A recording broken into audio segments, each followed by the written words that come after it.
like a derogatory term?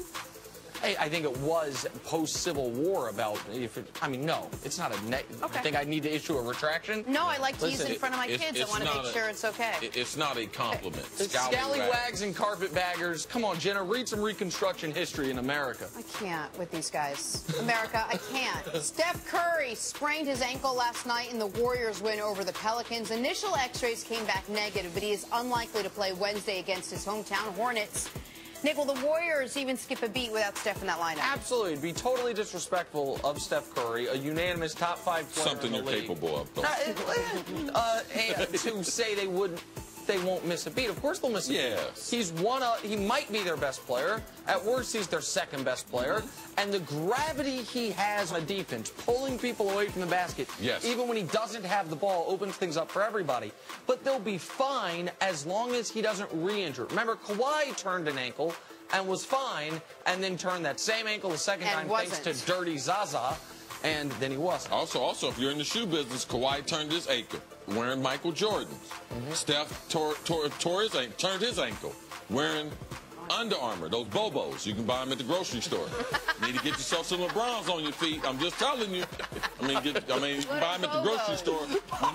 When you can go through the checkout line and you can get tennis shoes, those are called Bobos. Okay. Skips, Buddies, and a few other names. That's for Shaq shoes. You used to buy Shaq shoes in the grocery store. Celtics. In the checkout line. Bucks 111-100 last night.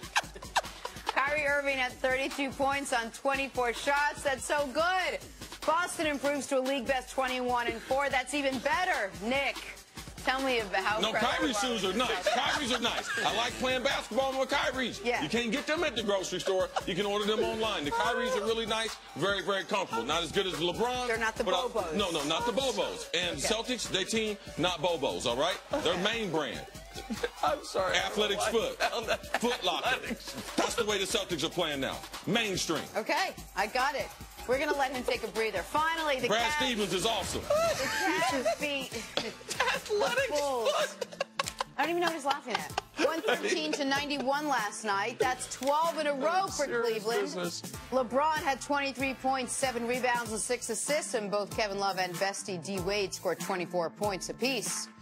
CC, how scary are the Cavs when LeBron is getting all that help around him? They're very scary. But also, when LeBron decides to, Chicago playing the Bulls, he decided to go by Michael Jordan's statue last night. Also, Scottie Pippen was sitting at courtside. Now, LeBron, he's a petty guy.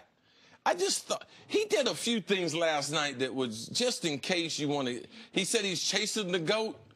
He did a few things last night that was just like Michael Jordan. Like, last night was more of a game. He was toying with them. That's how good the Cavs are playing, Jenna, and it really is nice to see. But LeBron added a little Jordan 2017 just for the fans last night. There's a great video that we can't put on the show because of rights issues, but I'll retweet it because there's no rights issues on Twitter. It's the Wild West. Of like a side-by-side of 2 moves LeBron did last night and 2 patented Jordan moves. One is the double reverse pivot into the fadeaway that he hit that we showed in the highlights. And the other one was just the palming of the ball and sticking it right over a player's head and bringing it back. That's a famous Jordan thing that LeBron holds the ball out behind him sometimes. That was an homage to Michael Jordan that he was doing in Michael Jordan's house. Now, this Bulls team is far from the Jordan Bulls. They're the worst team in the NBA. So you're not going to draw that much from this game. What you can draw is what the Cavs have done over these 12 games, where all of a sudden they have one of the most productive bench units in the NBA. Like, this shouldn't surprise me when LeBron leads the Cavs in player efficiency rating. He leads the whole league in that category. Kevin Love having a really good year. Second on the Cavs, 11th in the NBA. But here's who's 3rd, 4th, 5th, 6th in the Cavs in PER.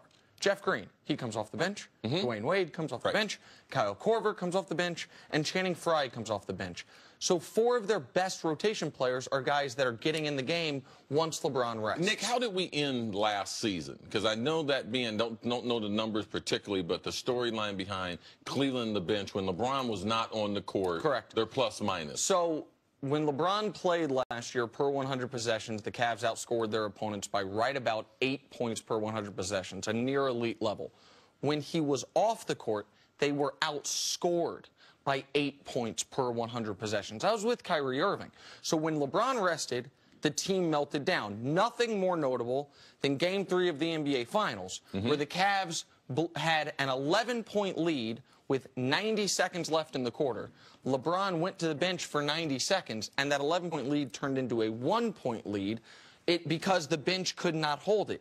If all of a sudden the bench can hold leads and extend leads, right, the best plus-minus on the Cavs, CC, is not LeBron. It's Kyle Korver. Like, we've never seen this with LeBron. Even the Cavs team that won 66 games almost a decade ago, those Heat teams, they didn't have great benches. They spent all their money on their frontline players. D. Wade coming off the bench has been a great development. That's why the chemistry agenda is very important, and the way they're playing now is critical, because this is totally different than the way they ended last season. All right, well, they've won 12 in a row? They won 12 in a row. All right, moving on to the gift that keeps on giving. We call it the Ball family saga. Dad LeVar Ball says he pulled his middle son, LiAngelo Ball, a freshman, out of UCLA. Now, LiAngelo has not played this season after his shoplifting incident over in China. LeVar said, quote, "I'm going to make him way better for the draft than UCLA ever could have made him." So many takes. But, CC, let's start with yours. What's your reaction to the latest LeVar Ball news? Well, for one, I know that as an educator, LeVar Ball is not a better educator than UCLA, one of the great universities in the world. Not in the United States. You didn't even have to say all that, and you're probably right. No. It's the most applied to university in the United States, even more than Harvard. So if my kid had that opportunity where they had a gift or a skill that would afford them, it costs, I think we went over it, like $60,000 a year over the course of 5 years. Do the math. It's easy, $300,000. That's his first business deal. Now, this business deal, I'm going to take it away from the kid. Forget about what you learn in college, how you find yourself, all the friends and colleagues and lifelong friends that you meet in college. Forget that.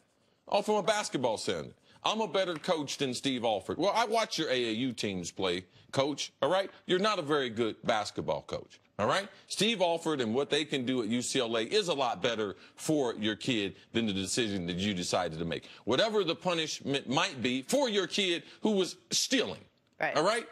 All right, let's not forget that. He was caught stealing in another country, and now he's suspended. So now you're going to pull him out of school because of the suspension. So him being penalized for doing something, that's what's best for him. So for me, I really question his overall judgment. Does he really know what's best for his kids? I had an issue with everything after he got his kids into school. So there was a lot of talk of whether he was a good father or not, the way he raised them, the way he pushed them, the way he molded them, the way he made sure basketball was in their lives from a very early age. Fine. He was there for them. He was present. He pushed getting into a Division I school, full ride, and he got all three of them, some in word and some in writing, and Lonzo obviously into school, to UCLA. Full ride. Fantastic university, $300,000 for the entire experience if they go the whole way. Great. Now let them be. Now let them grow into themselves, because you can't parent them forever that hands-on. And that's where I have this issue now. Oh, LaMelo, he doesn't like the way he's reacting or the way he's being coached in high school. I'm pulling him. Oh, and I'm going to give him a shoe deal to potentially keep him from getting into college. LiAngelo, I don't like the suspension you got yourself into by stealing and shoplifting over in China. I don't like that they've kept you out. I'm pulling you out now. And I'm going to go meddle in Lonzo's in the way the Lakers haven't done business for years and years and years. I have such an issue with now, once they've gotten into this school, continuing to meddle, and I think he's going to go way too far this time, and I think it's going to be a detriment to those three kids. I was worried about the fame with LaMelo, the youngest. I said that. Like that. Yep, you've always said that. I don't think humans are really equipped to deal with fame. I certainly don't think children are. And I don't know how LaMelo's dealing with it, but I know LeVar's not dealing with it well. CC, you were with me the first time I ever had a one-on-one conversation with LeVar Ball. This was before he had the incident with our colleague Christine Leahy, which was an abomination. But it was before that. I pulled him to the side. We were in L.A. in the green room, and I said, LeVar, I want to tell you something. I know you're a controversial guy. I know people have a lot of opinions on you. As a father of a kid who's trying to play college sports, I want to tell you I really admire how dedicated you are to your boys, and what three quality young men you seem to have raised. My son had played against his youngest, and I was like, hey, so whatever anyone says about anything else, that's something I admire in you. And he was gracious, whatever, and then he went on stage and it was ridiculous to Christine.